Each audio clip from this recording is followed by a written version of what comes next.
다섯 번째 말씀입니다. 나는 양의 문이라 이제 두 번째 말씀 드리도록 하겠습니다. 제가 참 멀리 갔다 왔습니다. 먼 곳에 있다가 정말 오랜만에 다시 이곳에 온 것 같습니다. 사실 저는 일주일 동안 교회를 한 번도 떠난 적이 없습니다. 교회 밖에 나가본 적도 없고 오늘 처음으로 이제 격리가 해제되어서 병원에 가기 위해서 한번 교회 밖을 나가봤습니다. 근데 제 마음은 굉장히 오랜만에 또 아주 먼 곳에 갔다가 온 것 같습니다. 여러분 이렇게 만나 뵀는데 너무 반갑고 기쁘고 참 행복합니다. 역시 우리는 예배를 드릴 때 기쁨이 넘치고 감사가 넘치는 줄 믿습니다. 목사는 설교를 해야 되고 성도는 교회에 나와서 예배를 드리고 그것이 우리가 살아가는 참된 복된 길인 줄로 믿습니다. 예배를 드리지 못하니까 참 힘들더라고요. 어렵고 힘들고 차라리 예배가 많아서 육체적으로 힘들면 괜찮은데 예배를 드리지 못하니까 그 마음은 더 무겁고 힘들고 좀 어려웠던 것 같습니다. 제가 그 일주일을 보내면서 처음에 든 생각은 이거였습니다. 드디어 올 것이 왔구나. 우리 인생에서 올 것은 꼭 오더라고. 참 신기하게도. 그래서 이제 마음이 좀 뭐라고 할까, 좀 담담해진다고 할까. 올 것이 왔구나. 그래서 이제 또 한번 그런 생각해봤죠. 우리 인생에서 앞으로 이제 다가올 것이 많이 있습니다. 주님도 이 땅에 다시 오셔야 되고, 우리가 또 저 하늘로 가야 되고, 또 우리가 저 천국에 가서 살아야 되고, 지금은 막연하고, 지금은 그때가 어떨지 잘 모릅니다. 그렇지만 그 날은 반드시 옵니다. 반드시 오고 우리 삶 가운데서 여러분들이 다 경험하게 될 것입니다. 제가 그 생각도 해봤어요. 죽음도 이렇게 오겠군. 죽음도 그렇게 올 것 같아요. 죽음도 그냥 이제 나에게도 죽음이 오는구나. 나에게 이제 내가 죽는 순간이 되었구나. 내가 이제 죽어야 되는구나. 그냥 담담하게 받아들일 것 같아요. 그러면서 내가 이제 죽게 되면 드디어 내가 육신의 장막을 벗고 아버지의 나라로 가는. 그동안은 이 세상의 사람들하고 살았는데 이제는 저 하늘나라 가서 하늘에 있는 하나님과 많은 또 믿음의 그런 선배들과 또 믿음의 동료들과 같이 살아가겠고 이런 생각도 우리가 얼마든지 할 것 같습니다. 아무튼 여러분들 우리가 살아가는 이 세상은 주님이 없이는 살아갈 수 없습니다. 우리가 공기가 없으면 살아갈 수가 없고 또 물을 먹지 않고 음식을 먹지 않으면 살아갈 수 없는 것처럼 우리는 날마다 주의 말씀을 듣고 주님과 동행하고 또 기도함으로 우리의 영적인 호흡을 늘 여러분들이 이렇게 숨을 쉬어야 되고 그렇게 할 때 우리 삶이 참 복되고 정말 행복하고 세상 사람들은 아마 이 맛을 모를 것입니다. 세상 사람들은 교회 나가고 하는 우리가 더 어리석게 보일지도 모릅니다. 그렇지만 하나님을 알고 하나님의 백성으로 살아가는 우리는 예배가 무엇이고 그 예배 가운데 어떤 은혜가 넘치고 또 하나님께서 우리의 삶을 어떻게 주장하시고 인도하시는가 이것을 우리는 알기 때문에 믿지 않는 사람들이 알 수 없는 그런 영원한 풍성한 그런 은혜를 느끼면서 우리는 모두 살아갈 줄로 믿습니다. 아무튼 제가 오늘 우리 예배팀 방에 예배팀 방이 아니고 미디어 방에 그런 말을 올렸습니다. 다시 시작합시다. 다시 시작합시다. 저도 왠지 그런 마음이 들더라고요. 내가 다시 시작하자. 사실 제가 이렇게 일주일 동안 말을 잘 하지 않았습니다. 오늘 찬양을 할 때 과연 이렇게 찬양이 나올 수 있을까? 말씀을 전할 때 말이 나올 수 있을까? 좀 걱정도 했지만은 이렇게 아무 일도 없었던 듯이 다시 이렇게 시작하게 되었습니다. 여러분들 우리 정말 주 안에서 또 지금 사순절 기간인데 주님의 그 사랑 가운데 우리 모두 은혜 받고 또 축복 받고 하나님께 인정받으시고 그렇게 하루하루를 복되게 살아가는 저와 여러분 되기를 주님의 이름으로 축복합니다. 지난 시간에 제가 나는 양의 문이다 해서 38년 된 경제에 대해서 말씀을 드렸습니다. 오늘 이제 두 번째 말씀 드리도록 하겠습니다. 오늘 두 번째 말씀은 예수님께서 나는 양의 문이다 이 말씀에 대해서 우리가 한번 깊이 생각해 보려고 합니다. 일단은 양의 문, 주님께서 양의 문이 되셨는데 이 문으로 드나드는 사람들이 받을 복이 있습니다. 쉽게 말해서 예수를 믿는 우리가 받을 복이 있다는 겁니다. 여러분들 예수를 믿으시면 꼭 우리는 복을 받아야 됩니다. 그 복이 다른 어떤 세상적인 복도 있겠지만은 그렇지 않습니다. 이 세상의 복뿐만 아니라 구원의 복도 저 천국에 가는 복도 다 그 안에 포함되어 있기 때문에 우리 모두는 복을 받습니다. 그래서 예수 믿는 우리 모두가 복을 받아야 되는데 이 얘기는 뭐냐면 반드시 받아야 된다는 겁니다. 예수를 믿는데 예수 안에 있는데 교회를 다녔는데 예수께서 우리에게 주시는 그 복을 받지 못했다. 그러면 여러분들 슬피 울며 이를 갈니 있지 않겠습니까? 여러분들은 다 복을 반드시 받아야 됩니다. 여러분이 받아야 될 첫 번째 복은 뭐냐면 구원의 복입니다. 구원의 복.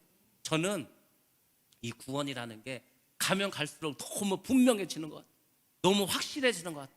그리고 이 구원의 복이야말로 얼마나 감사하고 얼마나 우리에게 기쁨이 되는 복인가, 그것을 늘 생각하면서 정말 이 나에게 구원을 주신 주님께 얼마나 감사한지 모릅니다. 구원은 예수님께만 있습니다.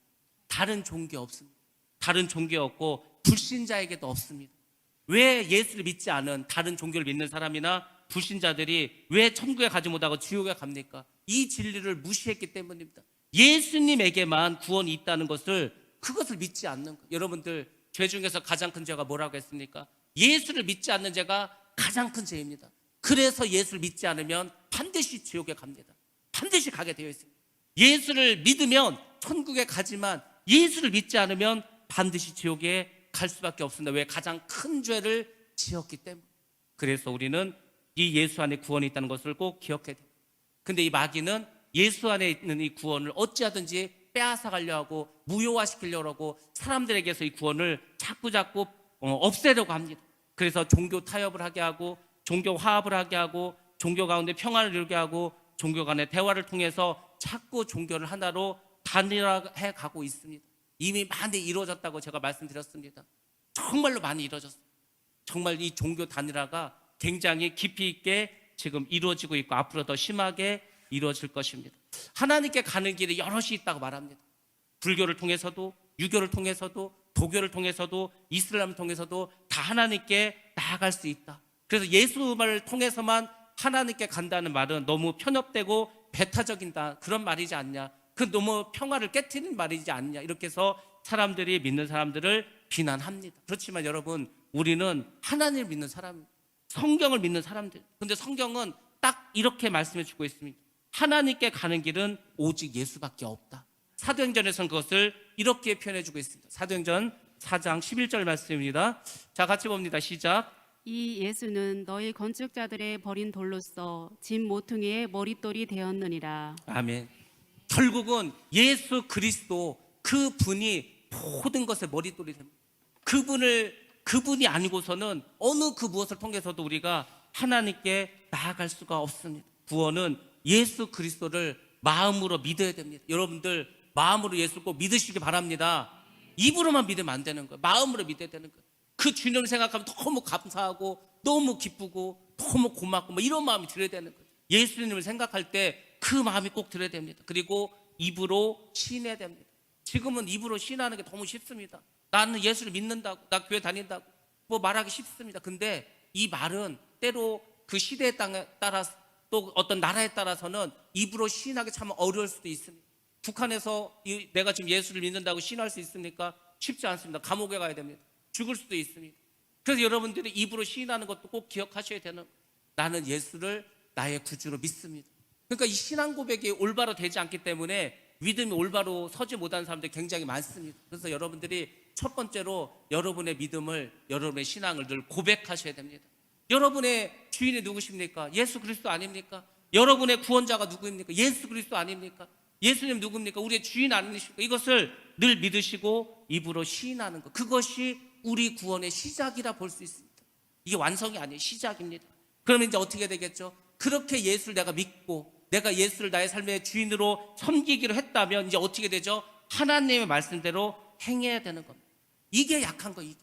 하나님의 말씀을 듣고 행해야 되는데 다 이게 약합니다.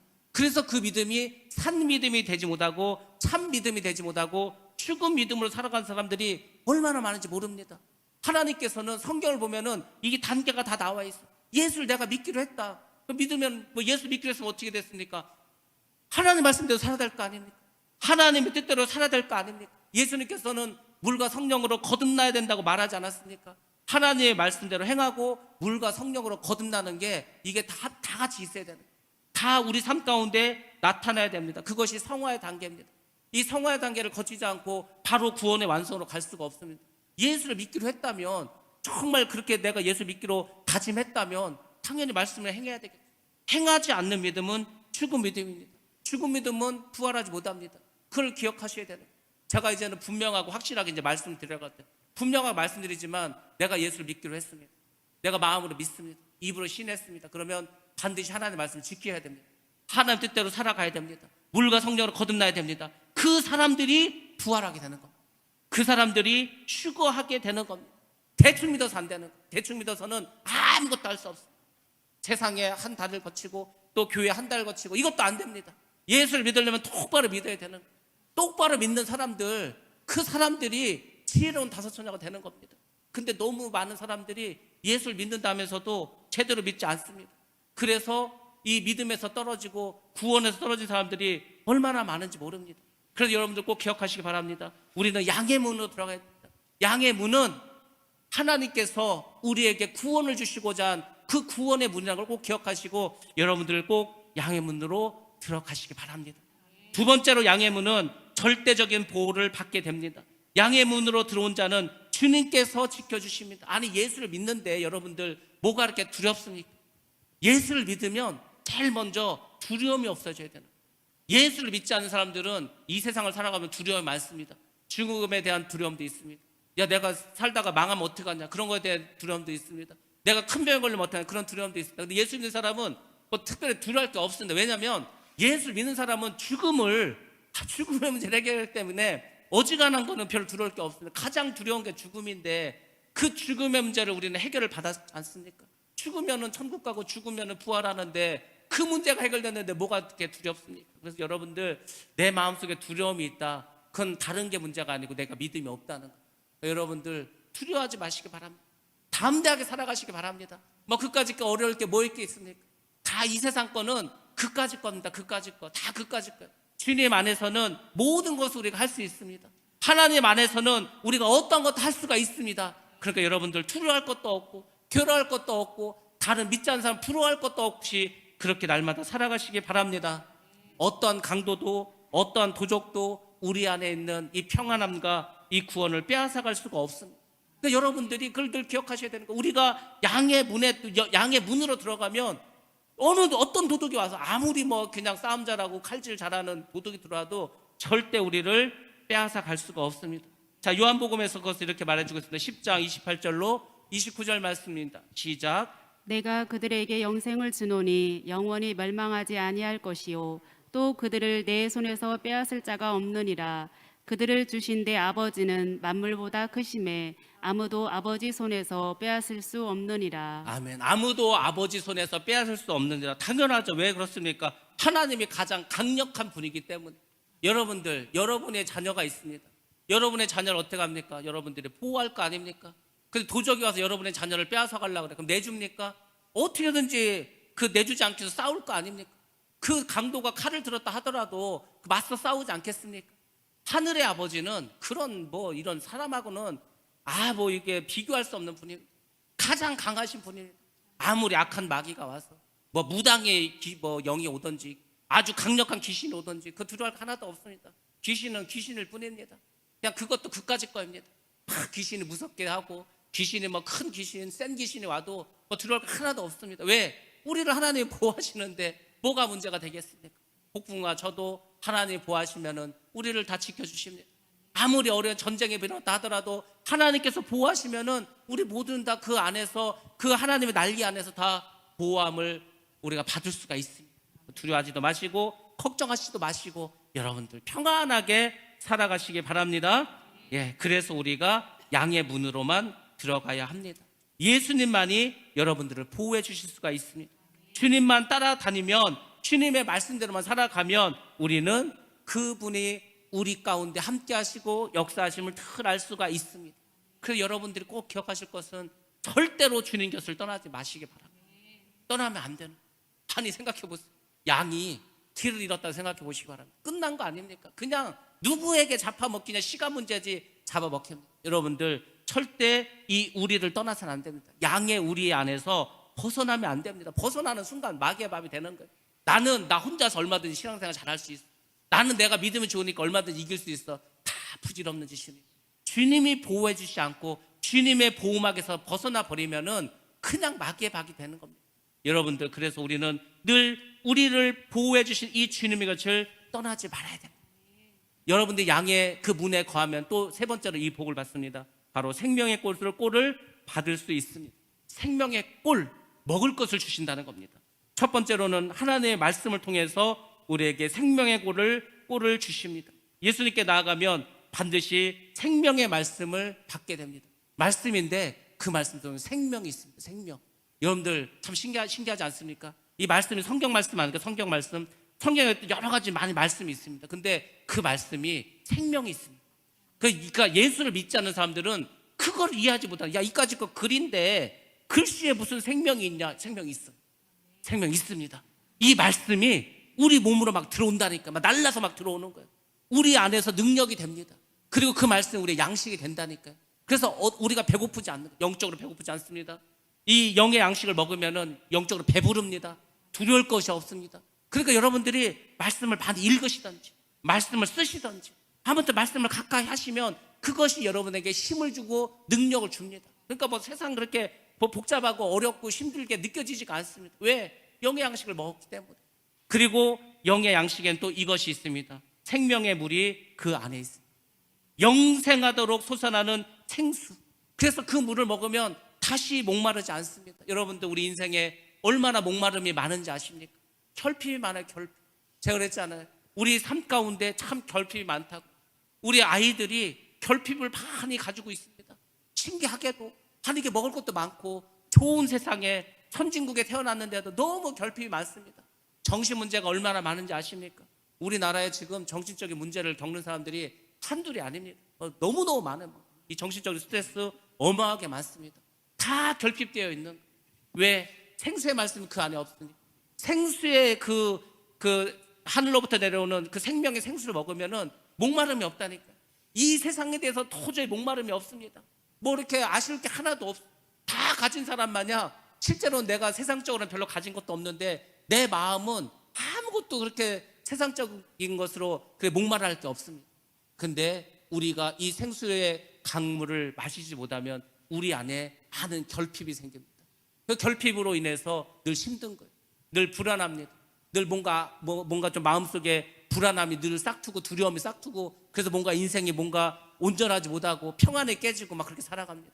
그럴 필요가 없습니다. 우리 안에는 생명의 생수가 늘 넘쳐납니다. 하나님께서 우리에게 생명의 꼴을 내려주시기 때문에 우리는 그 말씀에 그 하나님의 말씀과 생수의 물로 늘 충만한 삶을 살아갈 수가 있습니다. 여러분들 성령께서 우리에게 말씀을 통해서 감동을 주실 때가 많습니다. 성령께서 우리에게 감동을 주신다. 여러분들 성령의 감동을 받으면은 그냥 뭐 이 세상 그 어떤 것을 가진 것보다도 훨씬 더 기쁩니다. 훨씬 더 충만합니다. 뭐 이렇게 아쉽거나 두려울 것이 하나도 없습니다. 성령께서 우리의 감동해서 어떤 우리 마음에 말씀을 주시면 어떤 말씀을 주시면은 그 말씀 때문에 이 세상에 아무것도 부러운 것이 없습니다. 예수를 믿는 사람들은 늘 그걸 생각하셔야 되는 거예요. 내가 양의 그 문에 들어가서 구원을 얻고 주님의 보호하심을 받고 생명의 꼴을 얻고 그래서 나는 늘 풍성하고 자유롭고 뭐 코로나에 걸려서 격리가 되고 좀 몸은 아플 수 있을지 몰라도 그것도 또 그냥 지나가는 겁니다. 이 또한 지나가리라 별거 아니라고 얼마든지 넘길 수가 있습니다. 근데 그것이 깨지면은 뭔가 우리 안에 두려움이 있고 또 아픔이 있고 슬픔이 있고 그리고 결핍을 느끼게 됩니다. 그래서 여러분들 양의 문 대신 그 주님을 꼭 기억하시고 여러분들 양의 문으로만 다니시기 바랍니다. 양의 문으로 들어가면 반드시 이러한 복을 우리에게 내려주실 줄로 믿습니다. 네, 그게 또 두 번째로 주님의 양들, 우리 성도들이겠죠. 우리가 드나들어야 하는 그 양의 문은 어떤 문들이 있는가? 자, 그러면 이제 양의 문이 있는데 그 양의 문에는 어떤 것이 있는가? 여러분들 잘 기억하시기 바랍니다. 첫 번째로 예수님은 천국의 문이라는 것을 꼭 기억하셔야 됩니다. 우리가 이 문으로 들어가야 되는데 양의 문으로는 누가 들어가냐? 양들만 들어갈 수가 있습니다. 여러분들 천국에 들어가지 못한 사람들이 성경에 보면 나와 있습니다. 그러니까 여러분들 꼭 기억하셔야 돼요. 구원을 받고 예수를 믿고 천국에 들어간 사람이 있다고 성경 말해주고 있습니다. 근데 또 성경에서는 천국에 들어가지 못하는 사람들에 대해서도 말해주고 있습니다. 자, 그러면 어떤 사람이 천국에 들어가지 못하는지 먼저 요한계시록 말씀 통해서 보도록 하겠습니다. 21장 27절, 22장 15절 말씀입니다. 자, 같이 봅니다. 시작. 무엇이든지 속된 것이나 가증한 일 또는 거짓말하는 자는 결코 그리로 들어가지 못하되 오직 어린 양의 생명책에 기록된 자들만 들어가리라. 예, 다음 개, 말씀. 개들과 점술가들과 음행하는 자들과 살인자들과 우상 숭배자들과 및 거짓말을 좋아하며 지어내는 자는 다 성 밖에 있으리라. 아멘. 성 밖에 있는 사람들이 지옥 가는 사람입니다. 제가 간증을 하나 하려고 합니다. 간증을. 제가 한 며칠 됐죠? 제가 이제 한 3일 정도 이렇게 지났을 때 새벽에 이렇게 깼습니다. 밤에서 깼는데 갑자기 하나님께서 그것을 이렇게 깊이 이렇게 묵상하게 하셨습니다. 그게 뭐냐면은 그 마지막 때에 그 심판대입니다. 심판대. 우리 모두가 죽으면 하나님의 그 심판대 앞에 서지 않습니까? 그러니까 우리가 다 알고 있습니다. 그곳에 가면은 한 사람 한 사람이 심판을 받습니다. 생명책에 이름이 있는가 없는가, 그 사람이 어떻게 행위를 했는가, 그 행위록이 그 무슨 슬라이드 지나가지고 쫙 지나간다고 천국 갔다 온 사람들 다 이야기를 했습니다. 그래서 우리도 어렴풋이 알고 있습니다. 근데 그 장면이 굉장히 제게 강하게 왔습니다. 어떻게 왔냐면 이렇게 왔습니다. 그 심판대는 분명한 걸 여러분 꼭 기억하시기 바랍니다. 사랑의 심판대가 아닙니다. 심판대는 공의의 심판대는 꼭 기억하시기 바랍니다. 정의와 공의로 심판하시지 사랑으로 심판하지 않습니다. 사랑은 뭐냐면 하나님께서 우리를 사랑하시고 우리에게 구원을 주시기 위해서 예수 그리스도를 십자가에 죽게 해서 그 고통스럽게 죽게 하신 게 하나님의 사랑이고, 심판대 앞에서는 그 사랑이 통용되지 않습니다. 심판대에는 공의와 정의만이 남아있습니다. 쉽게 말해서 법만 있다는 거죠. 제가 이것이 왜 강하게 왔냐면 이래서 그렇습니다. 제가 파주에 있을 때 우리 그 교인 중에 한 분이 이게 좀 녹내장이 있었어요. 이분 잘 뭐 안 보여. 밤에 운전을 했는데 운전을 하고 지나갔는데 뭐 사람을 쳤다는 거. 이분은 이제 그걸 인지하지 못했습니다. 그러니까 툭 치고 지나간 것 같아요. 밤에 깜깜하니까. 그런데 이제 한 시간이 어느 정도 흘렀는데 이 경찰서 전화가 온 거예요. 전화가 왔는데 뺑소니로 이제 그 신고가 됐으니까 경찰서로 오라는 거예요. 경찰서로. 근데 이분이 뭐 그때가 언제였냐면 제가 그분을 모시고 병원을 같이 갈 때였어요. 이분이 잘 안 보이니까 운전도 못해서 제가 같이 그 일산병원에 가서 이제 안과 그 검사를 받고 돌아오는 중이었는데 그때 경찰서에 전화가 온 거예요. 그래서 이제 하여튼 오라고. 그래서 이제 경찰서 갔습니다. 근데 이제 뭐 그분이 이제 잘 안 보이니까 제가 같이 조서를 쓰러 갔어요. 조서를 쓰는데 어떻게 하는지 아십니까? 요새는 이렇게 합니다. 형사 앞에 이게 모니터가 하나 있어요. 그 질문이 쫙 써 있습니다.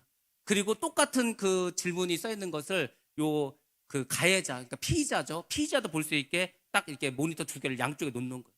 그리고 이제 물어봅니다. 근데 여러분들 얼마나 꼼꼼히 물어본지 아세요? 저는 제가 죄인은 아니었지만은 마치 제가 조서를 쓰듯이 장난 아닙니다. 이름 물어보고 전화번호 물어보고 주소 물어보고 기본적인 인적사항 물어보죠. 그 다음에 그날 있었던 거를 물어보는데 아주 꼼꼼하게 물어보는, 도저히 빠져나갈 수 없게끔 아주 자세하게 그렇게 질문을 합니다. 그러니까 이제 질문을 쭉 하고 예 아니요 이렇게 대답을 하는 거예요. 그렇게 해서 한 굉장히 오랜 시간 동안 조서를 쓴 적이 있습니다. 근데 이제 그게 그날 생각나는 거예요. 우리가 하나님의 심판대에 섰을 때 하나님께서 대충 심판하실까? 그게 아니더라고요. 하나님께서 우리가 일생을 살아가면서 지은 죄들이 있을 거 아닙니까? 달아보신다 그랬잖아요. 신문하시는 거예요. 이제 쫙. 근데 한 가지 깨달은 건 뭐냐면 그겁니다. 우리가 그 죄에 대해서 회개를 했어. 그러면 너가 죄를 졌지만 네가 회개했으므로 예수 그리스도의 피로 이 죄를 사해 주겠다. 그래서 이제 그 죄가 사라지겠죠. 근데 우리가 죄를 뭐 한두 번 졌겠습니까? 많이 졌을 거 아닙니까? 얼마나 많이 졌겠어요? 그러면 여러분이 죄를 졌는데 회개하지 않은 죄도 많이 있지 않겠습니까? 그럼 그 죄들이 회개를 안 했으니까 어떻게 돼요? 그냥 남아있는 거, 그냥 그대로. 여러분들. 그러니까 제가 막 그날 그 새벽에 그 심판대를 생각하면서 그렇구나. 우리는 그 하나님 앞에 쓴 심판대가 대충 그냥 슬라이드 지나가서 쫙 지나가서 끝날 줄 알았는데 그것이 아니구나. 그 심판대는 하나님께서 공의와 정의를 심판하시기 때문에 우리가 죄를 졌다면 반드시 회개를 해야 되겠구나. 그러니까 이걸 우리가 알면서도 너무 쉽게 생각하는 거예요. 근데 그 심판대에서는 이게 쉬운 게 아니라니까. 그 죄가 회개하지 않았는데 그대로 남아있지 않겠습니까? 그러니까 여러분들이 정말 생각하셔야 돼요. 회개하셔야 돼요. 정말 회개하셔야 돼요. 그래서 그 죄를 없이 해야 되는 거예요.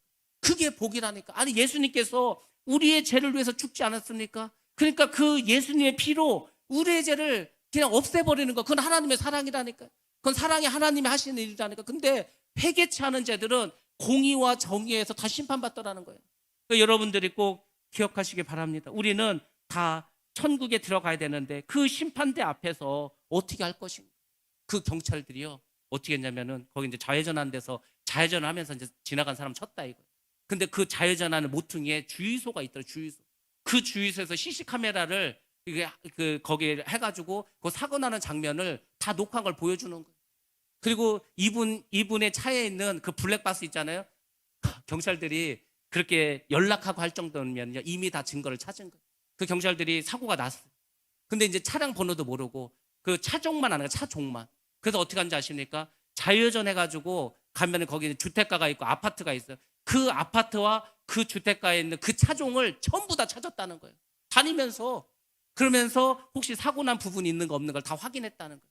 그걸 다 확인하고 아, 이 차가 사고가 났구나. 그것을 확인한 다음에 연락한 거예요. 그냥 연락하지 않습니다. 그러니까 경찰서나 무슨 검찰에서 연락이 왔다는 거는 이미 증거 다 찾아놓고 빼도 박도 못할 뭐를 가지고 있기 때문에 부르는 거예요. 그냥 부르지 않습니다. 근데 하나님은 우리의 모든 것을 다 하고 아시고 우리의 생각까지도 아시는 분인데 우리가 뭐 거짓말, 여러분들 사람도 거짓말해서 속이기 어렵지만 여러분들 하나님을 속여서 여러분들 하나님을 속일 수 있습니까? 절대 못합니다. 그 앞에 가면 영상으로 다 뜨는데 뭐 어떻게 우리가 그를 벗어날 수가 있습니까? 그래서 여러분들이 기억하셔야 되는, 하나님은 사랑의 하나님이지만 정의의 하나님, 공의의 하나님을 꼭 기억하시기 바랍니다. 그리고 회개하지 않은 죄를 하나님께서 그냥 없이 하지 않는다는 꼭 기억하시기 바랍니다. 그래서 여러분들이 나는 언제든지 우리는 그 심판대 앞에 다 서야 된다, 그걸 생각하시고 여러분들 정말로 회개하시기 바랍니다. 그러면 그 모든 죄들을 다 없이 해주시고 그 심판대에서 우리를 천국으로 인도해 주실 줄로 믿습니다. 예수님은 천국의 열쇠를 베드로에게 주셨다고 합니다. 왜 베드로에게 주셨을까? 베드로가 이렇게 고백을 했습니다. 그 얘기는 뭐냐면 베드로처럼 고백하는 사람은 천국에 들어갈 수 있게 해주신다는 거였습니다. 그것이 마태복음 16장 10절 말씀이었습니다. 우리가 잘 아는 말씀은 주는 그리스도시요 살아계신 하나님의 아들이십니다. 여러분들 이 말씀을 꼭 기억하셔야 되는 거예요. 이 베드로의 고백이지만 이것이 바로 나의 고백이 돼야 됩니다. 여러분들 주님이, 예수님이 그리스도입니다. 메시아라는 거, 메시아. 그 메시아가 우리를 구원해 주실 분인데 그분은 하나님의 아들입니다. 이 고백을 여러분들이 늘 하셔야 됩니다. 그래서 여러분의 삶 가운데서 바로 예수님께서 천국의 문이라는 거, 그걸 꼭 기억하셔야 됩니다. 야곱이 이 베델에서 돌베개를 잠자고 있었습니다. 하늘에서 사다리가 내려왔습니다. 그 사다리를 통해서 천사들이 오르락 내리락 하는 것을 보았습니다. 근데 그 사다리는 하늘까지 다 있는 것을 환상으로 봤습니다. 그 사다리가 누굴 상징합니까? 바로 예수님을 상징하는 것입니다. 예수님은 이 땅에서 저 하늘에 있는 하나님을 연결해주는 그 사다리와 같은 역할을 하는 것이 바로 예수님이라는 겁니다. 그러니까 여러분들이 양의 문에 들어간다는 것은 바로 예수님을 통해서 천국의 문을 들어가야 된다는 겁니다. 두 번째로 양의 문은 무엇입니까? 바로 좁은 문이라는 겁니다. 예수님께서는 우리에게 이 좁은 문에 대해서 말씀해 주셨습니다. 마태복음 7장 13절에서 14절 말씀입니다. 자, 같이 봅니다. 시작. 좁은 문으로 들어가라. 멸망으로 인도하는 문은 크고 그 길이 넓어 그리로 들어가는 자가 많고 생명으로 인도하는 문은 좁고 길이 협착하여 찾는 자가 적음이라. 아멘. 생명으로 인도하는 문은 좁다고 했죠. 길이 협착합니다. 그래서 찾는 자가 적다고 말했습니다. 오늘날 천국 가는 길이 넓은 길입니까? 좁은 길입니까? 많은 사람들이 그 넓은 길로 갑니까? 좁은 길로 갑니까? 그것을 예수님께서 우리에게 말씀해 주고 있습니다. 많은 사람들은 넓은 길로만 다닙니다. 근데 중요한 것은 가면 갈수록 넓은 길로 가는 사람이 더 많아졌다는 겁니다. 예전에는 그래도 좁은 길을 통해서 좁은 길로 가야 우리가 천국에 가는데 좁은 길로 가야 되는데 그 좁은 길로 가는 사람들이 그래도 좀 있었어. 근데 가면 갈수록 사람들이 이제 좁은 길로 안 다니려고 합니다. 넓은 길로만 다니려고 합니다. 넓고 편한 길로만 가려고 합니다. 넓고 편한 길은 가기는 좋은데 문제는 뭐죠? 바로 멸망에 이르는 길이라는 것입니다. 여러분들 멸망에 이르는 길은 너무 넓습니다. 너무 가기가 좋습니다. 많은 사람들이 가고 있습니다. 많은 사람들이 다 술 마시고 먹고 마시고 자기가 하고 싶은 데 다 하고 살지 않습니까? 우리가 믿는 예수는 좁은 길입니다. 여러분들 우리가 좁은 길로 가야 합니다. 좁은 길로 가지 않으면 멸망길로 가는 겁니다. 좁은 길로 가려면 우리가 어떻게 되는가? 주님만을 바라봐야 합니다. 세상을 바라보면 세상을 따라가게 돼 있는 거예요. 사람을 바라보면 사람을 따라가게 되어 있습니다. 근데 세상 길과 사람의 길은 그 마지막이 멸망이라는 겁니다. 멸망. 그래서 여러분들이 좁은 길로 가셔야 돼요.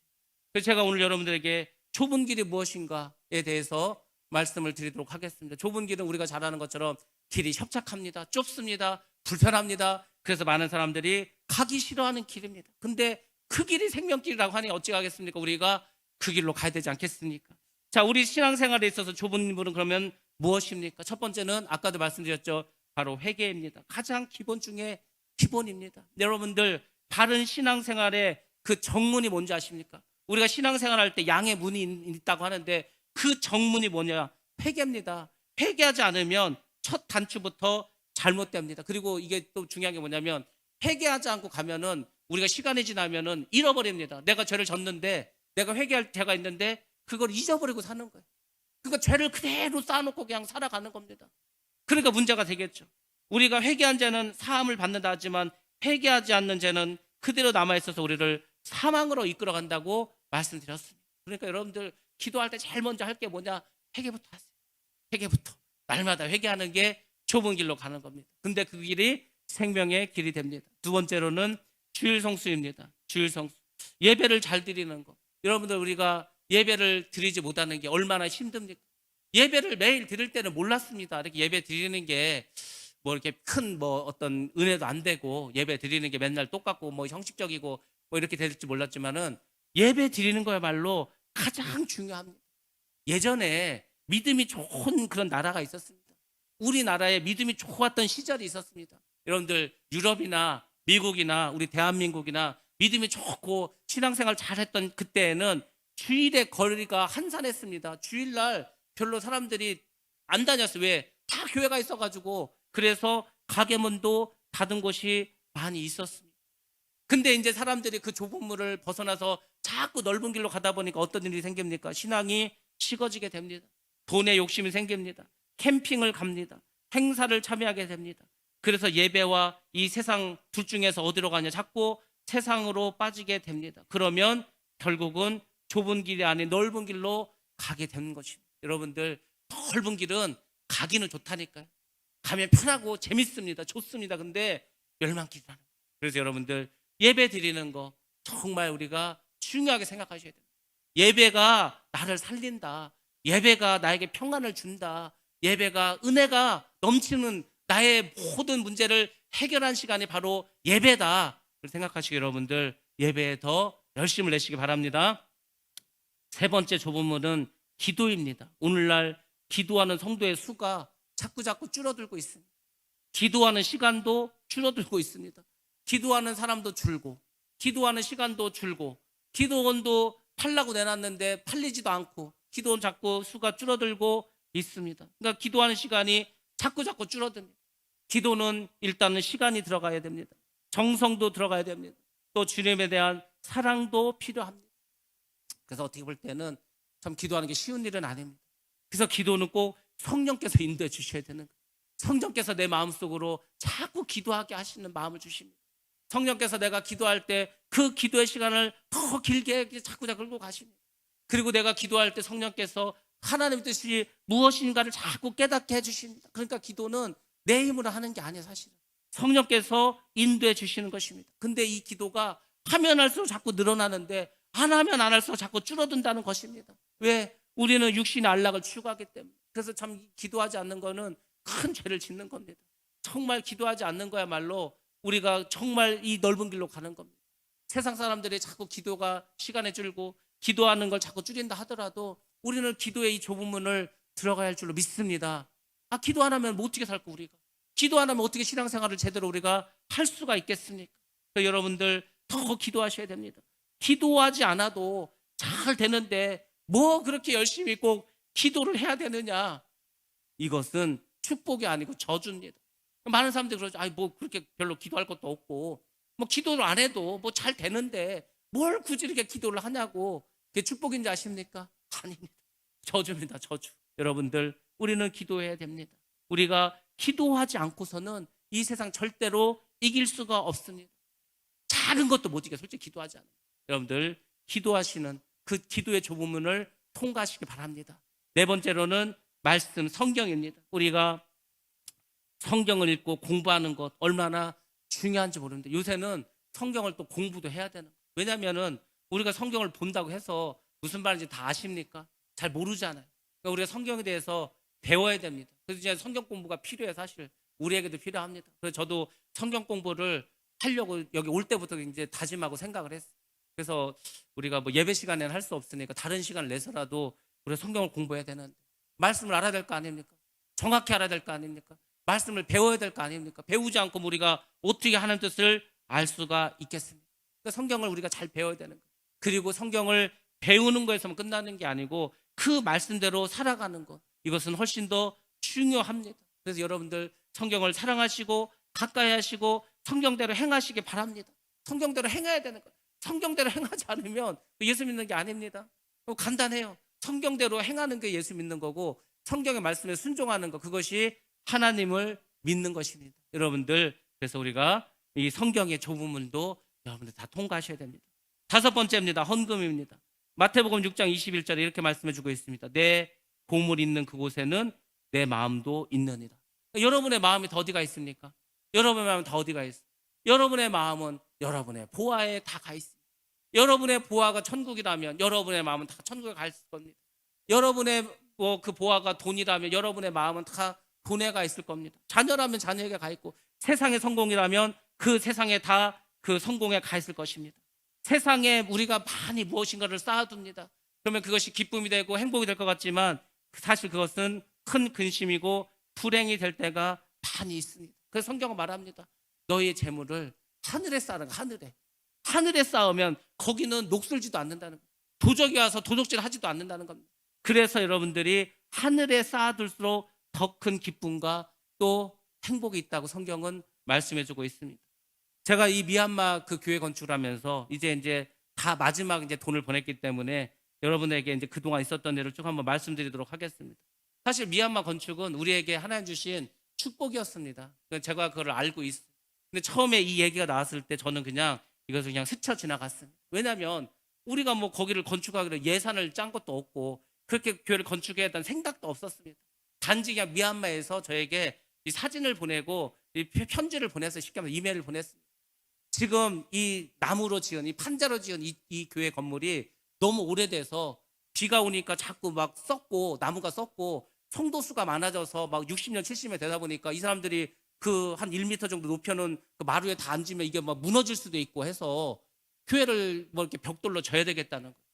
그래서 뭐 그렇게 하라고 근데 저는 그 속으로는 알고 있었어요.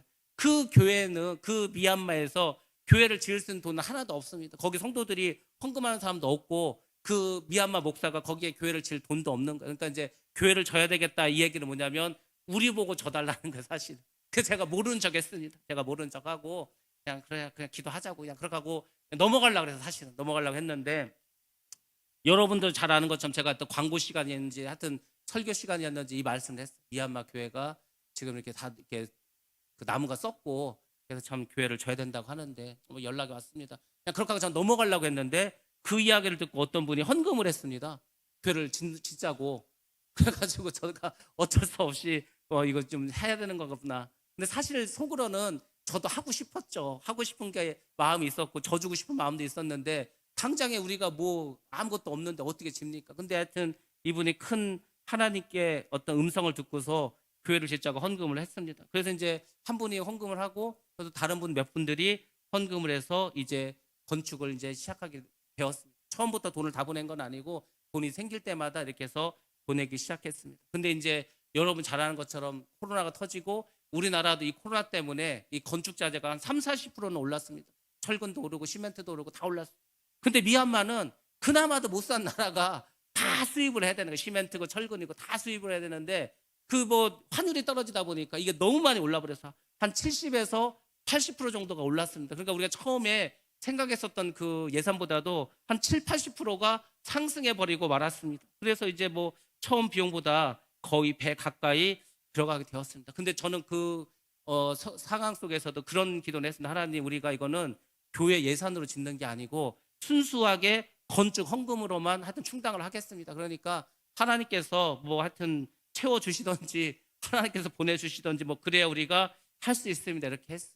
그렇게 하고 이제 3월 달 우리가 이제 지난번에 마지막으로 보내고 이렇게 했는데 뭐 공사를 하다 보니까 뭐 하여튼 이제 남은 공사가 뭐 이제 뭐 페인트도 칠해야 되고 계단 공사도 해야 되고 또 여러 가지 이제 전기 시설도 해야 되고 해야 되는데 한 3,000불 정도가 필요하다는 거예요. 3,000불이 지금 환율이 우리나라도 많이 올라서 한 1,200원이 넘어서 한 370만 원 정도 됩니다.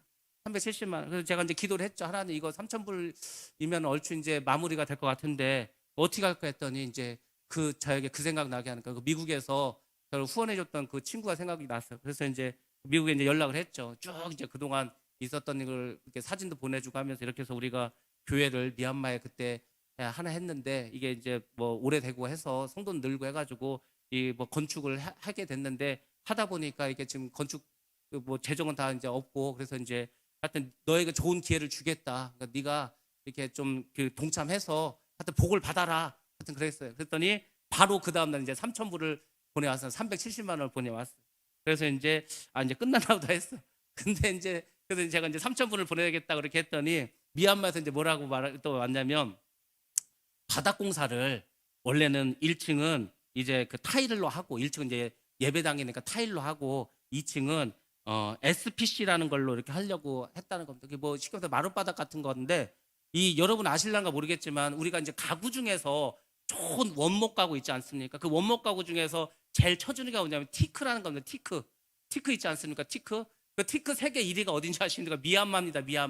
미얀마는 이 티크가 세계 1위예요. 가장 이 티크가 많이 나오고 또 뭐 티크를 수출한 나라가 바로 미얀마입니다. 그러니까 이제 그런 이제 티크가 남으니까 뭐 이제 그런 재질로 바닥 공사를 하려고 이제 처음에 생각을 했는데 이 도저히 뭐 예산이 안 돼가지고 그냥 싼 걸로 하겠다는 거. 싼 걸로 하면 뭐 비닐장판이나 뭐 이런 걸로 할 거 아닙니까? 그래서 제가 이제 마음속으로 생각했죠. 이거를 그냥 이번에 어떻게 해서 또 그냥 타일과 SPC를 쓸까 아니면은 뭐 나중에 또 돈이 생기면은 그냥 이렇게 할까 기도만 하고 있었어요. 기도만 하고 있었는데 지난주에 이게 목양실에 했는데 이제 전화가 왔습니다. 전화가 왔는데 청주에서 전화가 왔어요. 이 목사님이 어떤 분이냐면은 이 좀 다리가 불편하십니다. 그래서 이제 목회는 오래 하셨는데 성도가 없어요. 그러니까 이분은 정말 나라에서 주는 돈 아니면은 살 수가 없는 분입니다. 나라에서 주는 돈으로 월세를 내고 그 돈으로 성도가 없는 교회를 운영하면서 살아가시는 분. 우리 교회도 후원하고 있습니다. 근데 이분이 전화가 와서 그 미얀마의 교회 짓는 거 어떻게 됐냐는 거예요. 그래서 이제 거의 다 됐다고 뭐 됐는데 하여튼 마무리 단계라고 그렇게 말씀드렸어요. 그랬더니 그분이 그러는 거예요. 이게 코로나라고 이제 그 청주시에서 이게 교회들한테 이제 돈을 줬다는 거예요. 근데 이제 200만 원을 줬는데 그 200만 원을 그 건축원금으로 보내겠다는 거예요. 그러니까 본인도 필요하고 본인도 쓸 데가 많지만 자꾸 하나님께서 그걸 좀 그쪽으로 보내라는 마음을 주셨다는 거예요. 그러면 그 200만 원이면은 딱 그 타일 공사하고 바닥 공사하는데 거의 들어가지 않습니까? 그게 한 200불인데 2,000불이었는데 그 한 240만 원 정도인데 그래가지고 하여튼 200만 원을 보내주셔서 하여튼 엊그저께 하여튼 5,000불을 보냈습니다. 5,000불을 보내서 나머지 공사를 다르게 끝내게 했습니다. 근데 참 신기한 게 뭔지 아십니까? 제가 이제 그 목사님하고 이제 전화를 딱 끊었는데 그때 하나님께서 그냥 저에게 딱 그런 마음을 주셨어. 어떤 마음을 주셨냐면 너 내가 다 한 거 알지? 너 내가 다 한 거 알지? 그 마음을 주시는. 그러니까 뭐 저는 뭐 때로는 이제 마음을 좀 속을 좀 썩이기도 하고 이걸 어떻게 잘 끝내야 되는데 걱정도 이렇게 되지만은 결국은 그냥 하나님께서 다 여기저기서 이렇게 보내가지고 공사가 끝내게 하셨습니다. 그러니까 결국은 하나님 다 하셨더라고요. 그러니까 여러분들 우리의 인생이 결국 다 그렇습니다. 여러분들이 집을 짓던 사업을 하던 뭘 하던 간에 여러분들에게 그게 다 기도의 제목이고 걱정거리 아닙니까? 근데 그걸 다 하나님께 내어 맡기고 하나님께서 모든 걸 하신다는 걸 믿고 그냥 기도만 하시면은 결국은 하나님이 생각지도 않은 데서 저는 정말 그 미국은 제가 생각하고 있었어요. 내가 이거 히든카드로 써야 되겠다. 정말 부족하면은 거기다 한번 전화해야 되겠다. 그 생각을 하고 있었는데 이 바닥 공사는 정말 생각 못했어요. 이 바닥 공사는 내가 이걸 어떻게 끝낼 수 있을까? 막 뭐 하여튼 다음에 그냥 돈이 생기면 할까? 막 이런 생각까지도 했었는데 전혀 생각지도 않은 그 청주의 목사님을 통해서 바닥 공사까지 하나님이 끝내시게 하는 걸 보면서 그렇구나. 뭐 결국은 어차피 하나님 이렇게 하시는구나. 하나님께서 이렇게 역사하시는. 저는 이 일을 겪으면서 그 생각을 했습니다. 이게 지금 우리가 헌금에 대한 얘기를 우리가 하고 있지 않습니까? 헌금은 우리가 뭐 그 돈 아닙니까? 쉽게 말하면 돈은 여러분들 어떤 존재인지 아십니까? 하나님과 견줄 수 있는 유일한 존재가 돈입니다. 근데 세상 사람들은 하나님보다 더 높은 게 돈입니다. 그렇지 않아요? 만문신이 하나님보다 더 강해요. 그래서 사람들은 하나님보다 이 물질을, 이 돈을 더 따릅니다. 근데 예수를 믿는 우리도 과연 그렇게 세상 사람들처럼 하나님보다 더 돈을 우선시하면 될까? 당연히 안 되겠죠. 그러니까 우리가 믿음을 가지고 정말 하나님을 똑바로 믿고 하나님께 온전히 기도하면은 하나님께서 이 모든 물질 문제를 이렇게 해결해 주시는구나. 저는 살아가면서 뭐 그런 거를 많이 경험했습니다. 근데 이번에 또 새롭게 경험하면서 깨달은 건 뭐냐면은, 아, 그래. 내가 다 했지. 너 내가 다 한 거 알지? 그 주님의 음성처럼, 그래. 하나님이 다 하시는데 내가 뭐 이렇게 쓸데없이 걱정을 하고 살았을까? 이 생각을 했습니다. 여러분들도 다 마찬가지. 꼭 물질의 문제가 아니더라도 우리 인생에 여러 문제가 있습니다. 어려운 것도 있습니다. 힘든 일도 있습니다. 근데 그거를 우리가 할 수 있는 건 솔직히 없습니다. 아니, 우리가 죽을 병 걸렸는데 죽을 병을 우리가 어떻게 고칩니까? 의사도 못 고치고 병원에도 못. 여러분들 병원에서 못 고치는 병이 얼마나 많은지 아십니까? 병원에 가면 어떤 병이 걸렸는데 원인을 모르는 게 얼마나 많은지 아십니까? 여러분이 사업을 하건 뭘 하던 간에 다 여러분의 뜻대로 되는 게 뭐 있습니까? 별로 없습니다. 자녀 교육도 마찬가지지 않습니까? 자녀를 내가 아무리 잘 키운다 하더라도 그게 다 내 마음대로 됩니까? 안 되는 거예요. 그러니까 자녀가 됐던, 물질이 됐던, 사업이 됐던, 뭐가 됐던 간에 우리가 할 수 있는 것은 다 주님께 내어 맡기는 겁니다. 다 결국은 하나님께서 하십니다. 하나님께서 하시도록 우리는 기도만 하면 될 줄로 믿습니다. 그게 좁은 기도입니다. 특별히 그게 우리의 물질 관해서 여러분들이 깨달으셔야 될 그런 이야기입니다. 그래서 여러분들이 헌금의 좁은 문을 다 통과하셔야 됩니다. 그 다음 6번째, 전도입니다. 교회마다 성도 수가 줄어들고 있습니다. 어느 교회, 전 세계 어느 교회, 어느 도시나 마찬가지로 다 교인의 수가, 성도의 수가 줄어들고 있습니다. 다 줄어들고 있죠. 원인은 여러 가지지만 아무튼 교인의 수들이 다 줄어들고 있습니다. 그러면 우리는 어떻게 될까? 역시 우리도 계속 마이너스로만 가야 될 것인가? 아닙니다. 우리는 이제는 플러스로 변해야 됩니다. 우리 교회 지금 청년들이 여러 명 돌아오고 있습니다. 새로 등록하시는 분들도 있습니다. 그리고 우리 교회를 방문하는 분들도 있습니다. 얼마나 좋습니까? 가만히 있는데 이렇게 많은 분들이 찾아와 주니까 얼마나 좋습니까? 여러분들 그냥 가만히 이렇게 오는 사람들만 그렇게 받아서 우리가 가면 되겠습니까? 여러분들이 나아가서 더 열심히 복음을 전해야 됩니다. 저는 솔직히 말씀드리면 그 하나님의 그 심판대에 섰을 때 우리가 늘 그런 얘기 농담 삼아 많이 하지 않습니까? 야, 너는 세상에서 뭐 하다 왔냐? 그 제일 많이 우리가 생각하지 않습니까? 근데 뭐 하다 왔냐고 했을 때 그 가장 핵심적인 게 뭘까 한번 생각해 봤어요. 그게 바로 이거더라고. 너 세상 살면서 얼마나 전도했냐? 이게 가장 큰 질문일 것 같아.